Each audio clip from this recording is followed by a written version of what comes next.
दोस्तों कई बार जब ऐसा होता है, जब हमारा ब्रेकअप हो जाता है, तो ब्रेकअप हो जाने के बाद भैया एक्स पार्टनर से सारी बात बंद हो जाती है। हमारी जरा से भी बात नहीं होती उस इंसान से, क्योंकि पास्ट में हम लोग बहुत ज़्यादा लड़ झगड़ चुके होते हैं, जिससे बात एकदम ख़त्म हो जाती है। झगड़ा इस कदर पहुंच जाता है कि बात एकदम बंद हो जाती है। और ऐसे में ब्रेकअप के 6 महीने, साल भर, 1.5 साल बाद अगर आपको कोई मैसेज आता है या फिर कॉल आता है, तो उनको भैया डील कैसे करें, क्या उनके कॉल का मैसेज का रिप्लाई करें, इसी के बारे में इस पूरे वीडियो में हम बात करने वाले हैं। साथ में ये भी समझेंगे कि भैया कि एक्स का जब कॉल या मैसेज है तो उन्हें रिप्लाई करना भी चाहिए या फिर नहीं करना चाहिए। तो चलिए बिना वक्त गवाए इस वीडियो को शुरू करते हैं।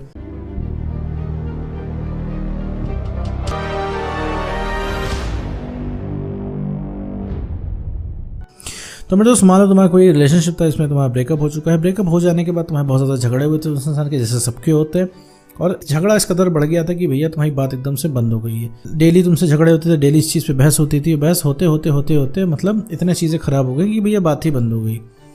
तो ऐसे में क्या है कि बहुत टाइम बाद उस इंसान का कॉल आता है या मैसेज आता है, तो उन्हें भैया डील कैसे करें, क्योंकि भैया उस इंसान की ज़रूरत थी, तो वो इंसान तुम्हें तो छोड़ के चला गया। अब आज तुम किसी तरह संभले हो, मूव ऑन किया है तुमने, या फिर जो भी तुम हो सर्वाइव कर रहे हो जैसे तैसे, वो तुम अपने दम पे कर रहे हो।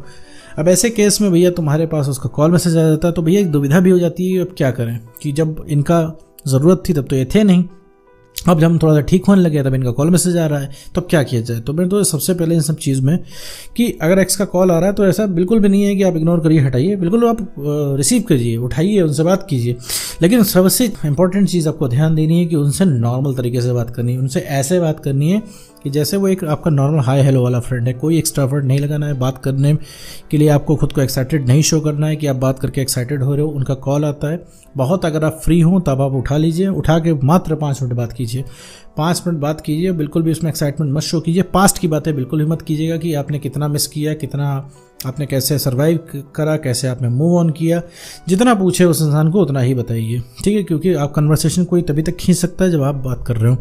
जब आप लिमिटेड रिप्लाई दोगे, जैसे उसने पूछा और क्या हाल है, आपने कहा ठीक है, आगे क्या करोगे देखा जाएगा, अगर आपने इस तरीके का रिप्लाई किया तो बहुत ज़्यादा देर तक वो इंसान आपसे बात नहीं कर पाएगा। बहुत ज़्यादा देर तक बात इसलिए नहीं करनी है क्योंकि उस इंसान को आपकी वैल्यू समझ में आनी चाहिए, क्योंकि उसे अभी तक ये बिलीफ है कि वो आपको जब भी कॉल मैसेज करेगा आप अवेलेबल हो जाओगे, उससे बात करने लग जाओगे, उससे बतियाने लग जाओगे और हमेशा अवेलेबल रहोगे। ब्रेकअप के 2-4 साल बाद भी आता है तो आप हंसते हंसते चले जाओगे, ये इसका बिलीफ है। तो जब वो इंसान आपके पास कॉल करेगा जिस भी कंडीशन से, और जब आप उसके लिए अवेलेबल नहीं रहोगे, जब आप नॉर्मल रहोगे, जब उसे दिख जाएगा अब आप उसके पीछे भाग नहीं रहे हो, उससे रिक्वेस्ट नहीं कर रहे हो, उससे प्यार नहीं दिखा रहे हो, तब उस इंसान को आपको धीरे धीरे वैल्यू समझ में आने लगेगी। देखिए, मेन मोटिव हम लोग का यही है कि आपको उस इंसान को अपनी वैल्यू रियलाइज़ करनी है। उस इंसान को पता चलना चाहिए उसने खोया क्या है, उसे पता चलना चाहिए उसने ब्रेकअप किसने किया है, उसे पता चलना चाहिए कि उसने कैसा फील किया है। इवन उसको ये भी फील होना चाहिए कि आपको ब्रेकअप के समय कैसा फील हुआ था। अगर उस इंसान को आप ये सब फील कराना चाहते हो तो आपको उसको सिर्फ नॉर्मल बातें करनी है।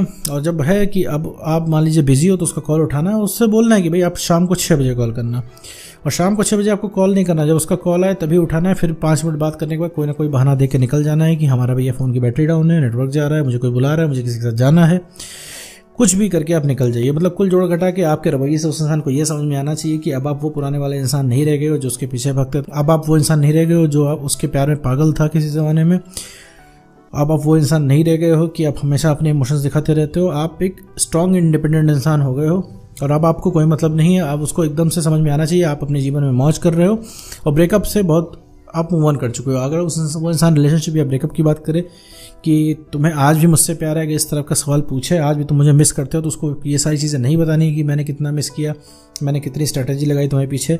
आपको सीधा कहना, भैया जब ब्रेकअप था हो गया तो मैं सारी चीज़ें भूल गई, ये सारी चीज़ें भूल गया, अब मैं जीवन में आगे बढ़ रहा हूँ या आगे बढ़ रही हूँ, ठीक है, मुझे पुरानी बातें कुछ याद वगैरह नहीं है और ना मैं सोचता हूँ या फिर सोचती हूँ। आपको इस तरीके से बात करनी। कहने का मतलब है उस इंसान को ये शो करना है कि अब उस इंसान की वैल्यू एकदम सबसे नीचे है, उस इंसान की प्रायोरिटी सबसे नीचे है, ठीक है। जो भी वो इंसान पूछे आपसे उसका कभी भी सीधा रिप्लाई नहीं देना, उसको हमेशा सस्पेंस में रखना है, ठीक है, सस्पेंस का रिप्लाई देना है। अगर वो इंसान पूछे कि क्या तुम्हारा कोई बॉयफ्रेंड है या तुम्हारी कोई गर्लफ्रेंड है, तो आपको सस्पेंस में रखना है। आपको बोलना है कि होगा तो पता ही चल जाएगा। वो इंसान पूछे शादी कब करोगे, तो आप ये कहिएगा होगी तो पता ही लग जाएगी। मतलब कोई भी आपको रेगुलर रिस्पांस नहीं देना। जैसे वो इंसान पूछे कि भैया का क्या कोई गर्लफ्रेंड है बॉयफ्रेंड है, तो आपको बोलना है कि होगा तो पता ही चल जाएगा, ऐसे करके रिप्लाई देना। उसको ये नहीं बोलना है कि नहीं है। आप अगर नहीं बोल दोगे तो उस इंसान को पहली बात है कि उसको क्लियर पिक्चर मिल जाएगी, प्लस वो इंसान फिर ठंडा पड़ जाएगा, ठीक है। ऐसे क्या है, वो इंसान सस्पेंस में रहेगा, और जितना इंसान सस्पेंस में रहेगा उतना ही ज़्यादा आपसे उस इंसान को बात करने का मन करेगा। ठीक है, और जितना ज़्यादा बात करने को मन करेगा उतना ही ज़्यादा आपकी याद आएगी, और उतना ही ज़्यादा वो इंसान आपकी वैल्यू रियलाइज़ करेगा। देखो, वो इंसान कहीं पे गया नहीं, उस इंसान को बस ये बिलीफ हो गया है तुम्हारी हरकतों से कि तुम कहीं नहीं जा रहे हो। जो कहीं नहीं जा रहे हो, तुम उसकी पहुंच में हो, तुम घर की खेती हो गए हो, तो वो इंसान चिल है। जिस दिन वो इंसान तुमको सोचने लग जाएगा, उसका दिमाग ख़राब होना शुरू हो जाएगा। वो एकदम जैसे बिना पानी की मछली तड़प उठती है वैसे ही तड़प उठेगा। लेकिन वही है कि तुम्हें अपनी वैल्यू बना के रखनी होगी। कन्वर्सेशन से 4 चीज़ें तुम्हें निकाल के बात करनी होगी। कोई रिएक्शन नहीं देना है, मतलब कोई रिएक्शन नहीं, no reaction. No reaction is the best reaction. ठीक है, कोई रिएक्शन नहीं। जैसे मान लो उसने बता दिया कॉल करके भैया हम 2 शादियाँ करने जा रहे हैं एक साथ, तो भी आपको इस पर कोई रिएक्शन नहीं देना है। जैसा आप रिप्लाई एक नॉर्मल फ्रेंड को देते हो वैसा ही रिप्लाई देना है। दूसरी चीज़, कोई पुरानी बात नहीं करनी, किसी भी पुराने टॉपिक के बारे में कोई बात नहीं करनी है। रिलेशनशिप के समय में जो भी हुआ था उसके रिगार्डिंग हमको कोई बात नहीं करनी है। तीसरी चीज़ है कि कोई रिलेशनशिप की बात नहीं करनी है, कोई फीलिंग मोशन की बात नहीं करनी है। बिल्कुल उसको नहीं बताना तुमने कितना सफ़र किया, तुम कितना प्यार करते थे, तुम्हें अंदर कितना डेडिकेशन था, तुमने कितने मुश्किल से मूव ऑन किया, ये सब कुछ नहीं बताना है। ठीक है। चौथी चीज़ है कि उससे कोई सवाल जवाब नहीं करना। सवाल जवाब का मतलब कि तुम क्यों नहीं कॉल करते हो, कहाँ जा रहे हो, कहाँ आ रहे हो, क्या कर रहे हो, क्या करोगे। वो इंसान ये भी बोल दे आज के बाद कॉल नहीं करूँगा, तो आपको सिर्फ ओके बोल देना है। कोई भी आपको एक्स्ट्रा एफर्ट नहीं करना। मान लो वो इंसान कहे कि कल हमें 5 बजे बात करनी है, तो 5 बजे तो उससे बात नहीं करना। तो कोई ना कोई बहाना बता देना कि देखो 5 बजे तो मैं बिजी हूँ, 7 बजे देखता हूँ। 7 बजे भी बोलना, मैं 7 बजे बात करूँगा, 7 बजे भी देखता हूँ। मिलने के लिए बोले तो आप बोल दोगे देखो अभी जो मेरे पास अभी फिलहाल मैं बिजी चल रहा हूँ या बिजी चल रही हूँ, मुझे समय मिलेगा तो मैं तुम्हें बताऊंगी या फिर बताऊंगा। ऐसे करके उसको सस्पेंस में रखना है। उसको एकदम कुछ बोलना नहीं है, बस उसको फील करा देना है कि उसकी प्रायोरिटी अब बिल्कुल कम हो चुकी है। वो तुम पुराने वाले इंसान नहीं रह गए हो जो उसके पीछे लगातार भागा करता था। ठीक है, वो इंसान अब नहीं रह गए हो। अब तुम बहुत ज़्यादा इंप्रूव हो गए हो, अब तुम मूव ऑन कर रहे हो। अब आप तुम अकेले ही खुश हो। जैसे उसको पता लग जाएगा ना तुम अकेले ही खुश हो, अब वो इंपॉर्टेंस उस इंसान की तुम्हारी ज़िंदगी में नहीं रह गई है। वो इंसान एकदम बौखला उठेगा, और बौखला उठेगा तुम्हें दिन रात सोचेगा, और दिन रात सोचेगा मेरे दोस्त, वहीं खेल खत्म। तुम्हारा खेल कैसे खत्म हो गया था कि दिन रात सोचते थे, सोते जागते उठते बैठते खाते पीते, तुम्हें उसकी याद आती थी। और वो इंसान मजे में क्यों था, क्योंकि उसे तुम हासिल थे। अब उसे पता चलेगा अब तुम उसे हासिल नहीं हो, तो तुम्हें दिन रात सोचेगा और सारी बातें याद करेगा, सब कुछ रियलाइज करेगा।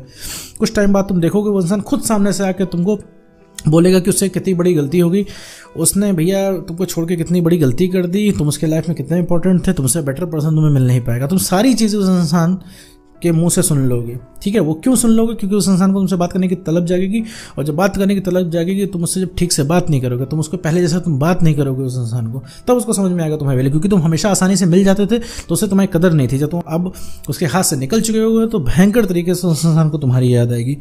और जो जो तुम फील कर रहे हो ना, जो जो ब्रेकअप के समय तुमने फील किया, सब वो चीज़ उसको फील होगी। तो वापस आते हैं मुद्दे पे भैया। अगर आपके एक्स पार्टनर का कॉल आए तो बहुत ही लिमिटेड उससे बात करनी है, बिल्कुल एज अ फ्रेंड बात करनी है, एज अ नॉर्मल फ्रेंड भी नहीं, नॉर्मल फ्रेंड, हाय हेलो वाला फ्रेंड। मान लीजिए आपके कॉलेज का कोई हाय हेलो वाला फ्रेंड अगर आपको कॉल करता है जैसे आप उससे बात करो, तो बिल्कुल वैसे ही बात करनी है। बात करके कोई एक्साइटमेंट नहीं दिखानी है, और कोई भी एक्स्ट्रा एफर्ट नहीं लगाना है उससे बात करने के लिए, कोई भी एक्स्ट्रा एफर्ट उसको नहीं देना है। तो उम्मीद करता हूँ दोस्तों आपको वीडियो समझ आया होगा। तो आज की वीडियो में बस इतना ही।